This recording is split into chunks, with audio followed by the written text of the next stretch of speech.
Hi, welcome back to PÖFF TV. My name is Johanna Kristina and we're here right in the heart of the Black Nights Film Festival. Today we have really talented director joining us behind the Sun Never Again film. So let's give a big welcome to David Jovanovic. Hi, welcome. Hello. How are nice you? To see you. Great. A bit tired still from the journey, but... Okay, but now you're here. Yes. Finally. So, finally. Yeah. Do you like it already, this kind of weather? And perfect, yeah. I love it. I mean, it's been quite some time since I'm waiting for the world premiere of this film, so yeah, I'm excited. The weather can't stop the excitement now. Yeah, of course, yeah. But where this idea came from to make this kind of a movie? Actually, it was a long time ago, like 7 years ago, when I was still studying. So the idea came from a song by Bob Dylan, which was performed by David Lynch. It's called The Ballad of Hollis Brown. And it's about a guy who is so poor and desperate that he kills his own family out of mercy. So that was kind of the inspiration for the whole film. I just loved the visuals that he was talking about coyotes at night, about like the dirt poor people, the depressed father and everything. And it reminded me of some father of a friend of mine who was depressed at the time. And then I started writing like a story which was inspired by the song. And then later on, when I started working with my script writer, Đorđe Kosić, then we went to my grandmother's house in Bosnia to shoot a documentary with the idea to actually like explore the life of people who are struggling with something. Because back there they have a mine very close by, so they are struggling with the mine and with the pollution and with like everything around that. So then we figured that like because the song, the context of the song is like the 1920s Great Depression, North Dakota something, and we wanted to put it in a local context, so we figured a mine would be a perfect context for that. But then also like a lot of the things in the song, which is like black water coming out of a fountain, and then like coyote singing at night, and like the dirty air and everything, which sounded so like from a fantasy thing. Then we figured that in the mine village, everything of that is actually true and realistic, which was a bit of like it was strange to see that. But then we figured, I mean, it has to be a mine village, and then I dedicated the film to my grandmother, who has struggled with the same thing. Okay. Wow, it's a long story. Yeah. And goes way back. Like, yeah, 2018 it started all. Oh, so cool. Yeah. But what was the biggest challenge while making this film? Money. Right, like a lot always, of like directors are saying that, because yeah. also the COVID came and, you know, then everything were more cheaper and... I mean, the biggest struggle was because we wanted to make a short film, actually. Okay. And short films, I guess, are harder to fund than feature films, because feature films have greater audiences. So I guess for any sponsor, like, there is like a bigger incentive to invest in the film, and also the film funds are giving way more money for feature films than for short films. But then the production was so complicated for the film that it needed just more money than we got from the fund in Serbia for a short film. So we weren't aware that we were making a feature film until we actually started editing it. Oh, wow. Yeah, we were sure it's going to be 40 minutes. Mm-hmm. And then a lot of things happened on set and in the time we were living in the mine village to shoot, that I ended up shooting stuff that were not in the script, which were just so fantastic, and actually they are the core of the film, all the things that were not really in the script. I mean, the core of the story was in the script, but a lot of other things which like helped us shape the world of the film happened actually on set, meeting those people who live those lives. Whoa, that's so cool. Yeah, and we ended up with a feature film, and then we went back to shoot some additional scenes in the following year. So like we had 5 more days in two goings there to shoot additional stuff. And yeah, we ended up with a 72-minute long film. But since we had kind of struggled with the money, we then came up with ideas to fund it by ourselves. So we made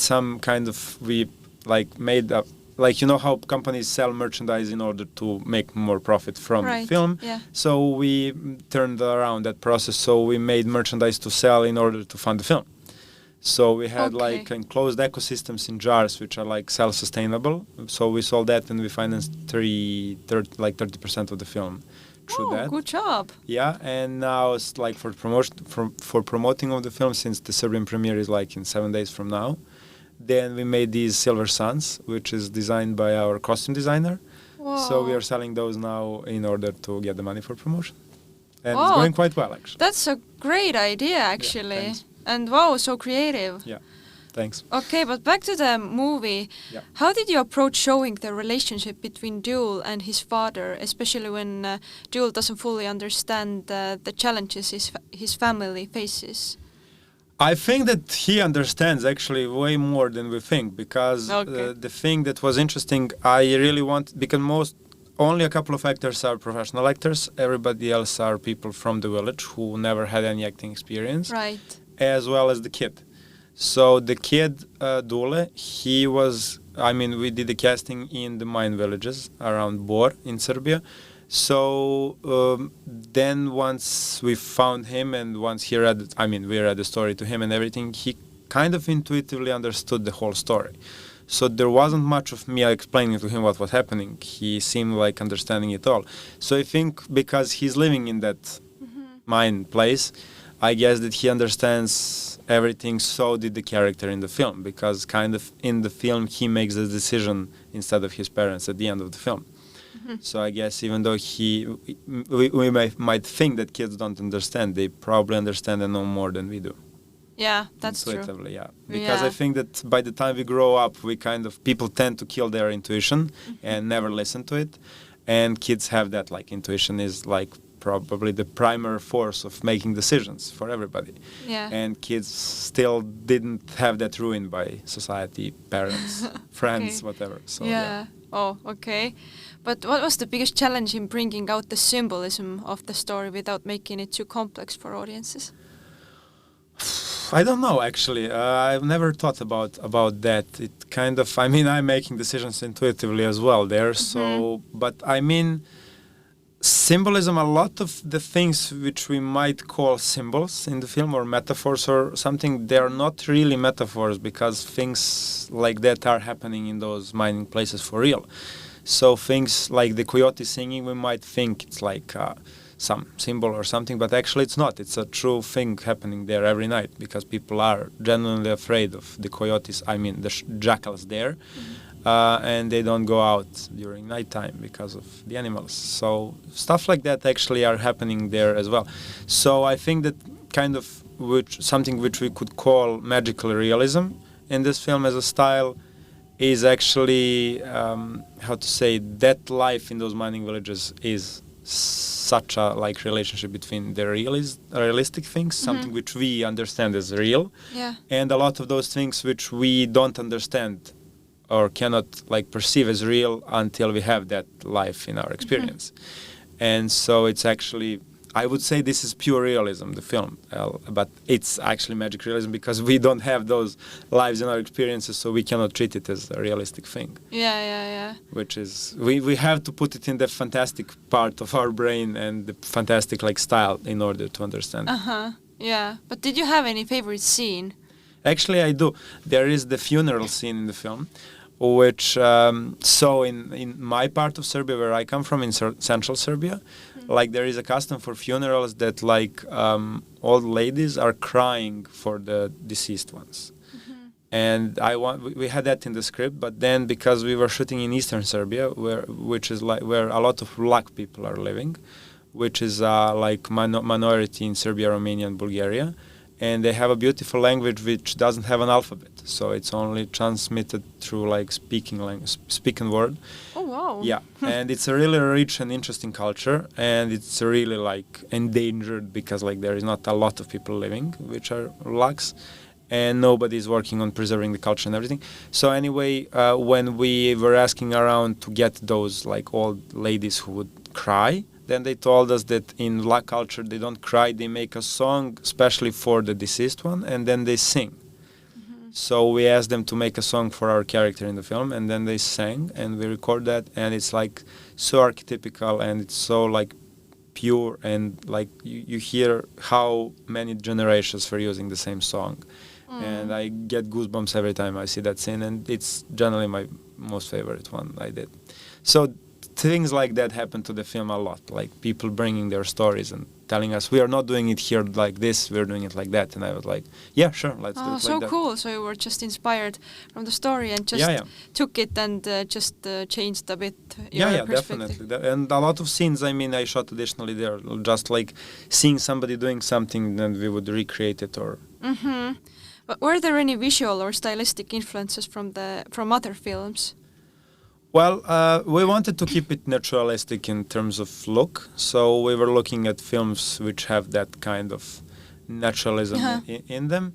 We didn't like work with only natural light and stuff. We made that look like artificially mostly, but I mean, I'm speaking about interiors anyway. But one film that really was at the time influencing for me was There Will Be Blood, because I really loved the roughness of the whole thing, the raw image and the costumes and like the tone and everything. Even though our film is not really, doesn't look anything alike There Will Be Blood, but it was kind of a stylistic inspiration for me at the time. Oh, okay. Thank you for sharing this. Yeah. But what is the message you want to give to audiences with this film? Or the emotion. Yeah, I mean, about message, I never like to say that, or even to kind of define it for myself, because I'm more driven by emotion than by like theme, subject, or like message. So every person can have whatever he needs from a film, or nothing. So I don't know about the message, but I think that kind of the emotion that was a driving force was the like melancholia that you can feel and the excitement about mines, because those places, even though they're so surreal and so dangerous and like it's a tough life there, it's kind of exciting in an adrenaline maybe way, because once you enter a mining village with all those people going around, it works 24/7, it never stops, there is sounds coming from it all the time. It's kind of exciting, but then there is that kind of melancholia of those people living there who really don't know what to do. And so I think that was the driving force behind the film. But about the message, we will see. Everybody will find out itself. Like, but I think what is maybe not really a message, but maybe so in Serbia right now we are facing the threat for Roma mine. So there is like in Western Serbia they want to open another mine. And people are really against that, because every other mine we have in Serbia, and some of them are open for 100 years now, or 120 years, this particular mine where we were shooting, nothing changed. So people are living 200 meters from the mine for generations, dying out of cancer, pollution, their houses break down from explosions, and like the water is polluted, and heavy metals are everywhere in the food, in the meat, because like everything. So the thing that I think this film could do for people is that it's bringing this subject and this life to people who don't know anything about it. Because like the biggest thing all the time, it's like you maybe can have an opinion if you have the facts. But if you don't have the facts, then how can you shape a proper opinion? And this film, if anything, can bring the subject to people who, I mean, especially in Belgrade, where people, like, the closest mine to Belgrade is 60 kilometers. And people have no idea how life there looks like. So I hope once they see the film, they can at least form an opinion about the life in the mining village. Oh, wow. Thank you for sharing this story. We've uncovered so many details about this film. So huge thanks for coming, and it was really nice to meet you. Yeah, you too. Thank you. And thank you for tuning into PÖFF TV. I hope I will see you here again, so catch you later. Bye.